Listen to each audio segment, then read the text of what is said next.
most of them have got the full. There's they've got the dishwasher and everything that you absolutely need, and they've got all the proper fridges as well. Yeah. And all the windows, of course, are double glazed because you can't hear any of that traffic going by. No.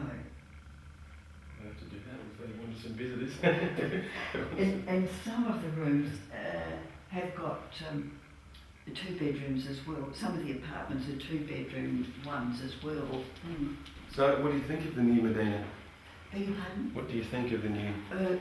Well, I had to, because I'm involved with the National Trust and we're trying to preserve the old buildings in Adelaide, I was very upset when the building in about 1995 was just let go. And I mean, if you let a building go, it's just going to deteriorate. So what are you going to do with it? And while the government are arguing about what they're going to do with it, the people are outside with placards saying you can't pull it down. Well, they couldn't pull it down anyway because it was National Heritage listed. But what happened was then that the government decided to let the Medina people come in and turn it into a hotel. And I think they have done it very, very well. Yeah. So I'm quite happy with the result, let's put it that way. Does it still maintains its character? Oh, absolutely. I'll show you, I mean, this room you wouldn't know where you were as far as, what shall I say, heritage listing. No. Oh, you might. Nice. Oh, this is nice. I mean, that looks old. Well, that's part of the original. So they've managed to do that. They've managed to keep the. That's one of the pieces they found when they were turning it into a hotel. And anything that they found like that, they've preserved. So, and as we walked along the corridor, I walked quickly past it, but I'll point it out on the way back, because there was so much history in the building that. Why destroy it? Why destroy it? Exactly. Yes, and the name of the man that made those steel columns out there, Pybus, is still written on them. Well, let's have a look.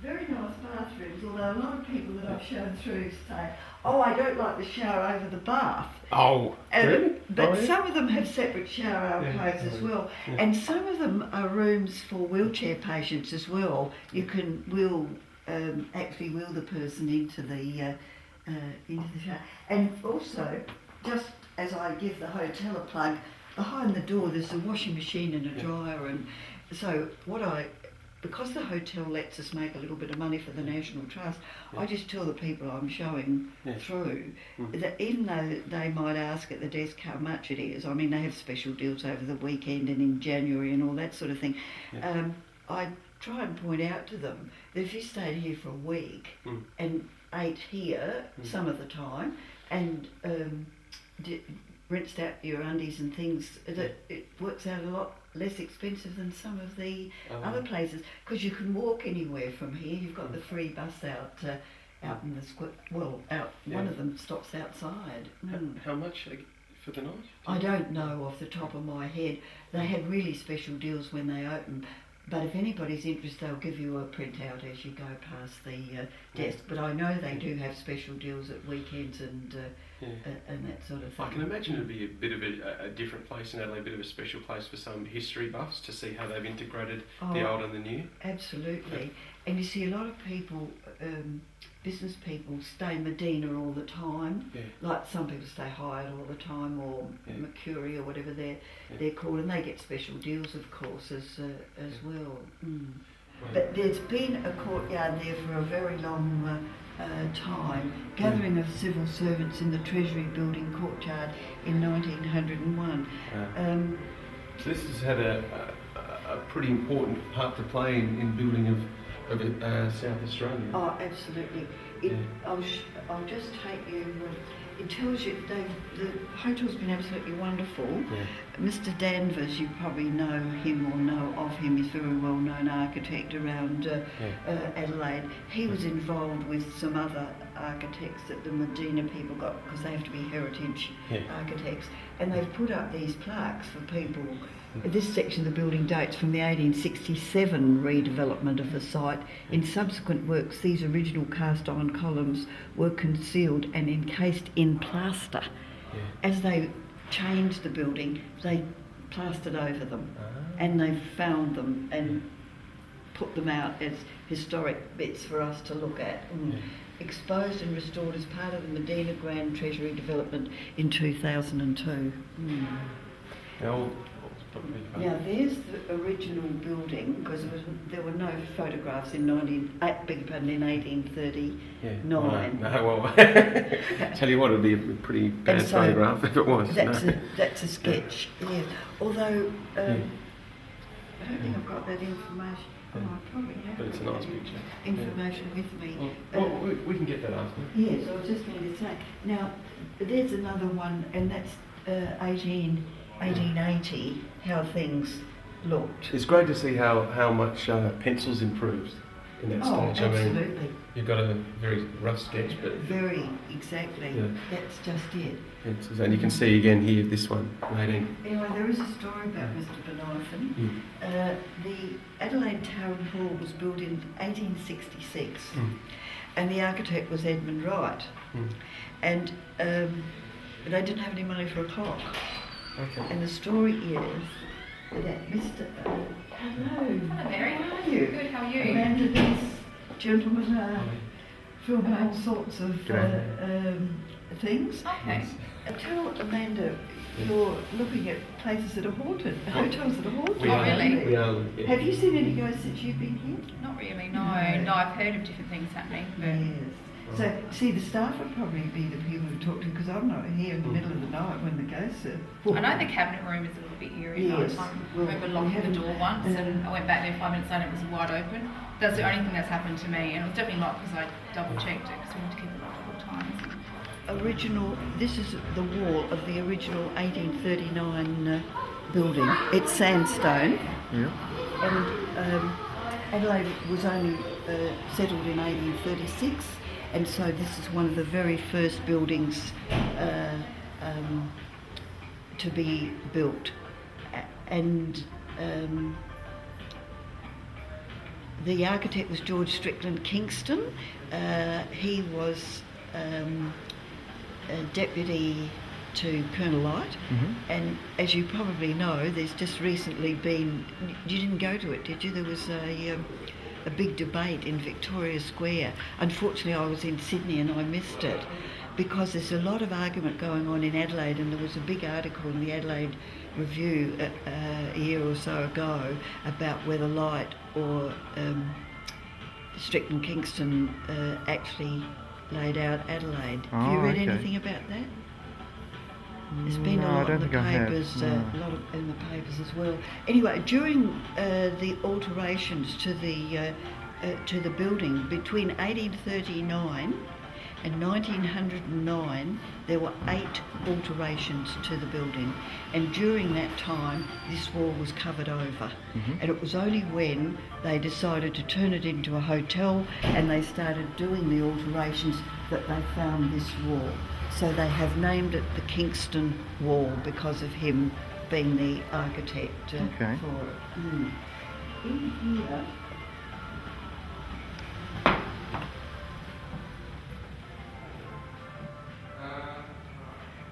are some artefacts that they have found during the time that they've been digging and altering the place to turn it into a hotel.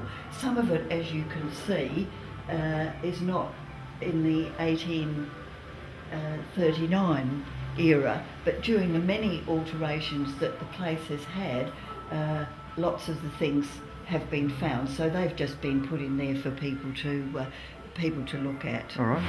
These alterations were done in 1876, and these beautiful Doric columns were built at that particular time.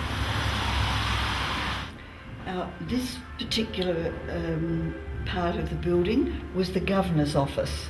This section of the building dates from the 1876, as I just redevelopment of the site.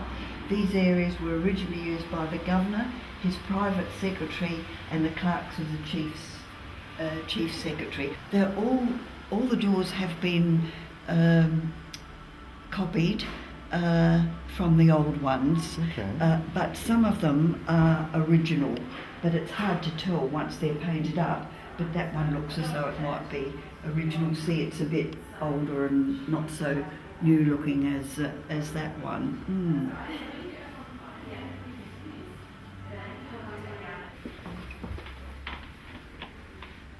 It's a pity we can't go in this room. I'll just go back and ask them if we could. I just had to check on the date. This is from the 1859 changes, and this was a fireproof room, and it did have a slate floor.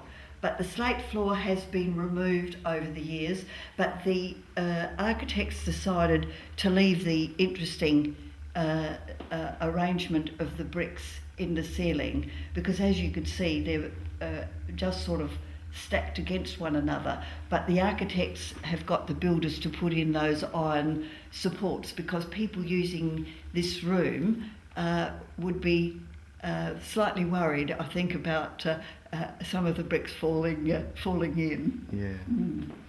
But apart from that, the room's much the same as. It's a little bit bigger probably than the one we were in before. Okay. See, that's a forced wall. Oh, okay. That's not. Oh. So this would have been a much bigger area, but this is Mr. Playford's office. He's believed, this room is believed to be the location of the office of Sir Thomas Playford, Premier of South Australia from 1938 to 1965, making him the longest serving state Premier in Australian history. Playford brought about unprecedented prosperity and economic stability. That will be all written on a screed I'm going to give you. He'll be remembered as one of the state's foremost political figures, of course. Yep. So we've tried to keep as much of the information for visitors or people staying here to read about him.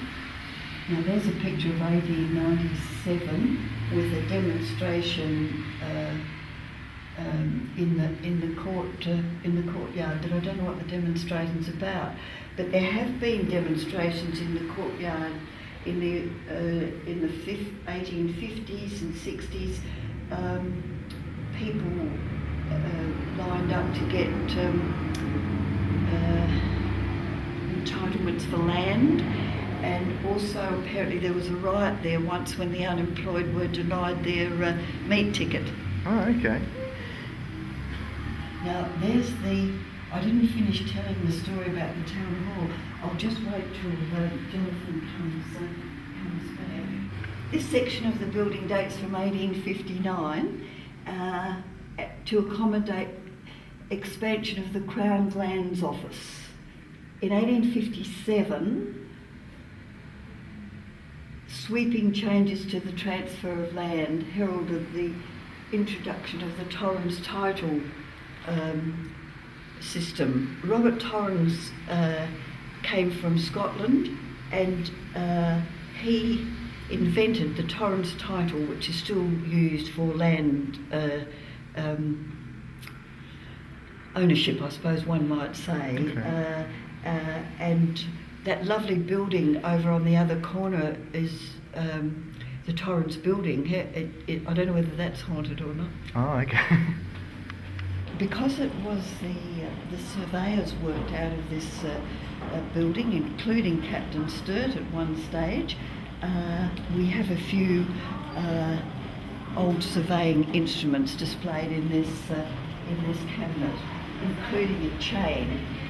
Now there's 80 chains in a mile, which you probably don't know about. No. You're a metric man, no doubt. Yep. But of course I had to learn that there were 80 chains in a mile. And that would be a chain, how the surveyors actually measured a chain. and in the country a lot of roads were 3-chain roads because they needed them to turn the wagons round. Amanda's just telling us that the place, the door opened by itself.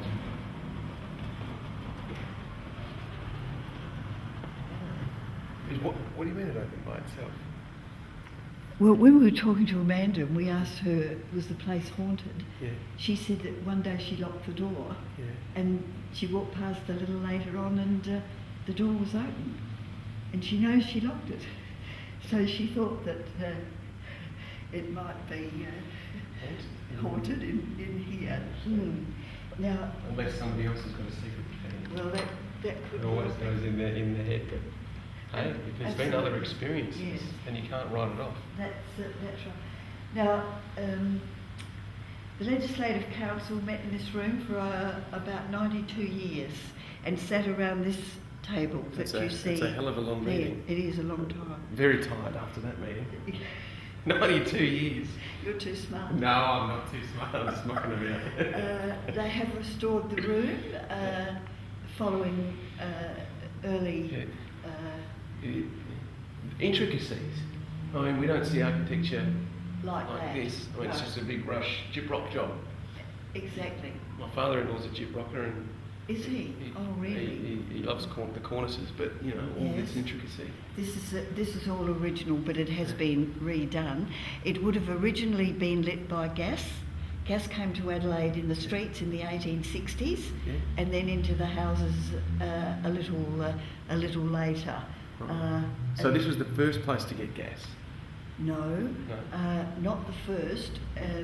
Ayres House was one of the first, but this would have been around about the mid-1870s probably, but Yeah. we're not exactly sure. You do know there's still beautiful gas lamps along North Terrace? No. I didn't know. By Government House Wall Yeah. in North Terrace, there are 7 or 8 beautiful street lamps there. They are still lit by gas. They were restored in 1988 by the gas company in memory of 200 years settlement of Australia. Oh. Because Australia was settled in New South Wales, of course, officially in Sydney in 1788. Now, maps were made in this building, but that wasn't one of them. Right. That one was made in 1964, but it's a very interesting map because it's got Goyder's line along it, and you probably know about Goyder. He came out from Scotland in the 1850s, and he was a very wonderful surveyor, and he didn't like a lot of the work the men were doing, so he went out on horseback himself a lot, and it was he that decided that you should not grow crops, wheat and barley, beyond that line because of the rainfall. This is the red line. Yes, that big red line. Naturally it stops because it doesn't go across the Gulf there, Okay. and then it's picked up again on this side of the Gulf, and it goes up there, Oh, okay. Yeah. and it comes down and finishes on the border. Just because of the harsh conditions. That's right, yes. That may alter now over the years with the change in climate too, but we'll see what happens, especially as Tim Flannery, who's the authority on that, has decided to leave us. I know. What do you Yes. think about that? Yeah, I'm very sad, but he's been there, I think about 7 years, and I think it's good for him to get something that He's earned a lot of respect Oh, within the absolutely. community. You can't. his book's great. We should yes. all be turning off the air conditioner and trying to. We won't tell anyone you did that. No, please don't. Sorry. This is a very old piece. It's interesting. We can't find out anything much about the history of it, but all the men that would have come to meetings would have had hats, and it would have been outside the door, and they would have hung their hat, and a lot of them would have had umbrellas. The governor would have been driven up to the door. The governor came every Thursday morning for a meeting with the council, and we're told that the lift was put on manual, and no one was allowed to use the lift until the governor had departed. What else can I tell you about the room? The room is let out now to make money for the hotel. You can have a meeting, or you can have tea, or you can even have lunch if you want to. Belonged to Charles Cameron Kingston, who's the son of George Strickland Kingston, who was the architect of this house. And he was a member of Parliament. He was involved very much in federation, and then he went into the federal Parliament after 1901. And Kingston House down at Kingston Park. Have you ever been down? I love there? the area. Never been to Kingston House. Yes, it's not open that often, but it's that was his house there, and volunteers keep it in reasonable order. Between you and I, I've heard that's a bit haunted too. A bit haunted? Oh yes. I think all the old buildings probably are. There was an article in the Advertiser about 6 or 8 months ago about how the art gallery is haunted. Yes, there was something on television. Yes. We spoke about it actually on the air. We got somebody in to have an interview about it. Yes, because Marshall, I don't know what his surname is, but Marshall's one of the security men at the... did you speak to him at all? No. Oh, he's in his element about it because he saw this lady with all this dress on and everything. Wow. This is the room where the vote was passed to allow women to vote for members of Parliament in 1894. Second only to New Zealand, but certainly first in Australia. But it took a few years to go through Parliament and and women to actually vote. We didn't get ladies in the South Australian Parliament until 1959 as members of Parliament, and we got Joyce Steele and Jessie Cooper. There had been women in the Parliament in the federal Parliament prior to that, but they were the first two in South Australia. There is a picture here of Walsh's cabinet. Frank Walsh's cabinet, yes. 1966. Yes. This picture. Yes. And right here is another cabinet. Cedar? I think it is, but I can't say for sure. But it didn't belong to Walsh, that's for sure. No. We're not... Nobody... I've tried and tried, but nobody will give me a definitive answer on that. So I just say this is a beautiful cabinet, and it's certainly 1800s because of this beautiful work around here. But unless I could probably get Harold Quigley or someone to come in, but I just haven't bothered to go to that extent. But this certainly is Walsh's cabinet. Yes. Also in this room, besides the women's vote, other laws that were passed were an act to provide for the foundation and registration of trade unions, and that was in 1876, an act for a tax on land and on the income from real and personal property, an act to facilitate the settlement of industrial disputes, and that was 1894, and the Aboriginal Lands Trust Act in 1966. The Torrens title was also passed in this room, and it was very quickly used all around the world. Robert Torrens had come out from Scotland. Oh, I've said that before, haven't I?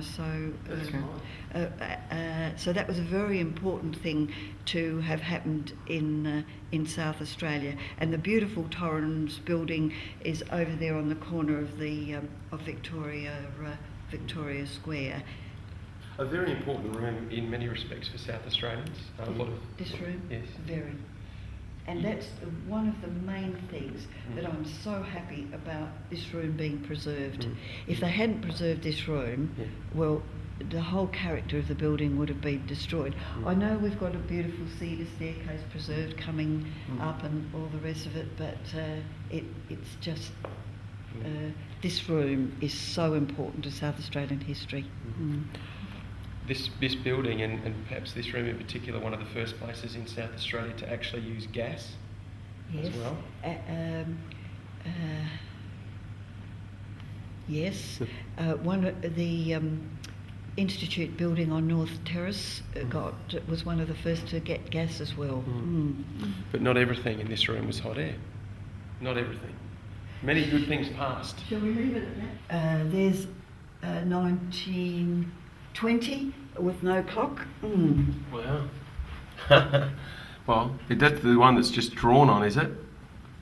Is there one there? Yeah, well, there is one there. It just... well, that's 1920. Oh, that's probably the post office, is it? Oh no, that's looks like the... it's out of order, doesn't it? Don't know. I think that one must be the drawn one because we were given that written information. I think it's quite... Well, here's another Quite 1920. Yeah, there's the clock there. yeah, So but that's the... it looks Medina. Perhaps that. No. This is the Wakefield Street. side. Confused. I mean, you'd think that he might have just moved rooms, Mr. Jonathon. Well, you'd think he'd have a pocket watch, wouldn't you? Just in case you're getting lost, King William Street's out there, as you can see. Well, they have preserved that beautiful iron staircase as well, as opposed to the lovely cedar one that you saw on the way up. So they've done their best to preserve as much as they possibly can. Just to wonder if there have been any accidents from that staircase. That staircase right there. If there were ever any accidents. Oh, probably someone was pushed down there.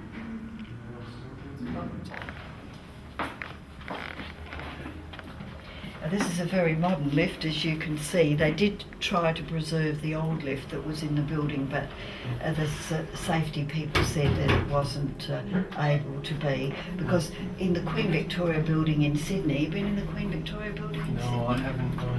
They've preserved the old lifts there. They're just absolutely great. There's a gymnasium, there's a sauna, of course, like all modern places, and there's this lovely lap pool and a spa over there. And when they were digging for the spa, they found an old horse trough, and they called in the archaeologists, and they found some of those bits and pieces that you saw in the cabinet up there. I think you'd gone to park your car. Not Walsh's cabinet. No. Matt saw them and photographed them while you were parking your car. They've received several awards for the refurbishing of this building, and one of them is from UNESCO, United Nations Educational or Scientific Cultural Organisation, which are not given out very often. So these conference rooms they've called Vault 1 and Vault 2, just in memory, shall we say, of what happened down in the... Oh, okay. Well, this looks interesting. Just be careful, it's a bit rough underfoot. This is it.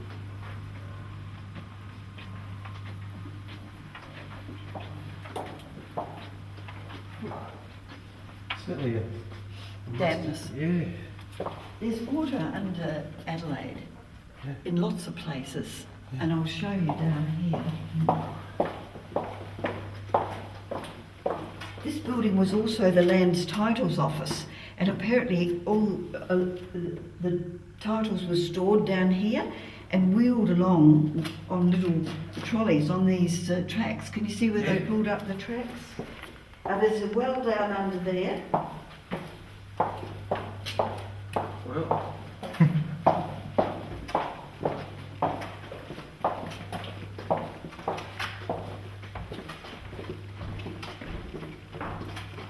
There's been a big problem with water, and as you can see, it's come up in lots of places, but they've dealt with it now, and it doesn't come up anymore. So we hope it won't come up anymore. Now this was used to heat coal was put into this and helped to warm the building. And maps were made down here. Mr. Osborne worked out a method of making maps. They used to take them 6 weeks to make the maps, and he worked out a method of, with photolithography, and they could make them in 3 hours. Of course, now with your computer, you could probably make them in three minutes, but things were not quite the same then. But according to the history of the building and the plans that we found, these cellars weren't here until 1867. Well, And these would be the original bricks. Oh yes, and the gold was finished with by then, so the gold actually was not, as far as we know, melted down in this basement, beg your pardon, in these cellars, although a lot of people think that they were, but because the plans show 1867, it was too late for the gold, so it must have been done in one of the rooms upstairs. Oh no, that would just be what is available at the moment because they've only been put in the last couple of years. Oh, I suppose it's what would they use? Some kind of might be some kind of pine for all I know, but it looks a bit stronger than that, doesn't it? I can't tell you that. It does look strong.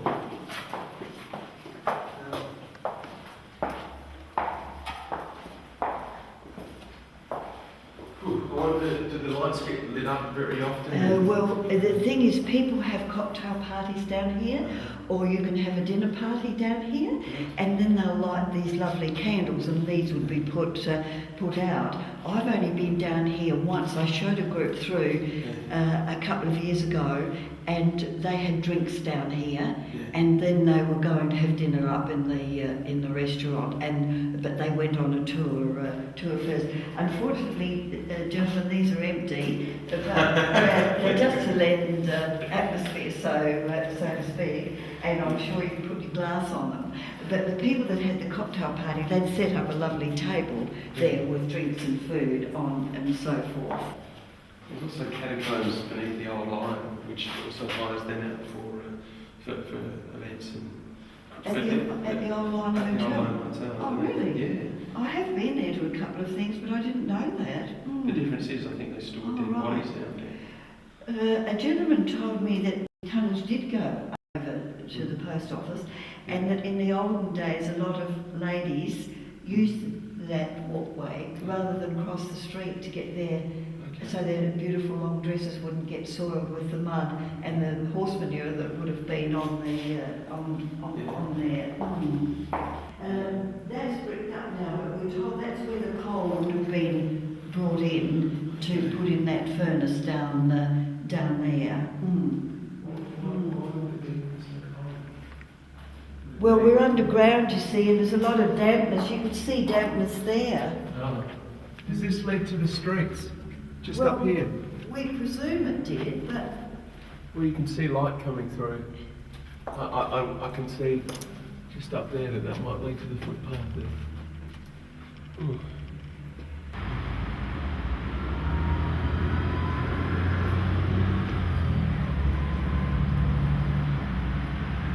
So, closed off? So it must have been closed off at some particular stage of proceedings. Well, I mean, let's say if they bring trams back, we might be opening them back Turn up. that off while I have my say about the train. I feel as though I haven't... It's been a bit disrupted, if you know what I mean. It's not the normal tour that I just keep going, and I feel as though I might have left something... Oh, well, the courtyard. I better go out to the courtyard.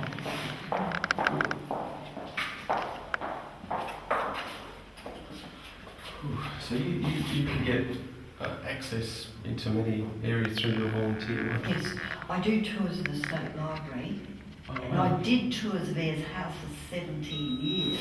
Yes. But I left last year. I've just got...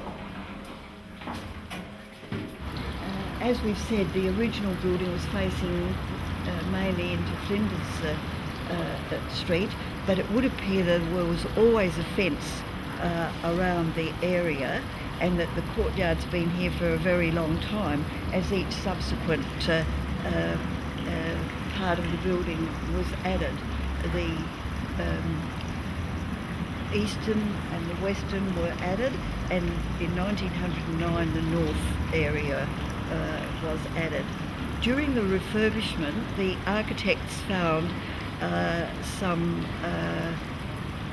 footing going north and south across here, but weren't quite sure why it was there, so they just wrapped it up and left it there for the next person that does some alterations. But we do know that the fountain's been here since 1874, and it was neglected while the building was unoccupied.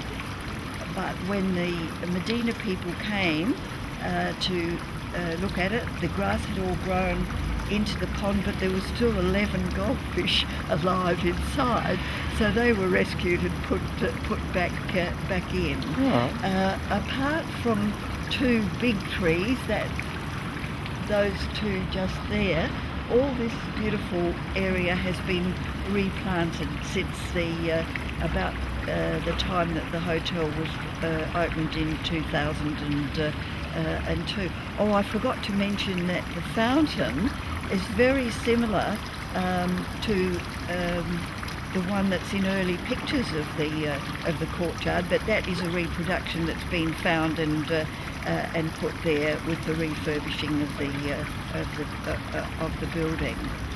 The courtyard has got a bit of history in it. I think I mentioned before about the beef riot and lining up for their land certificates, but it also welcomed back John McDouall Stewart, the explorer, who was the first person to get to Darwin.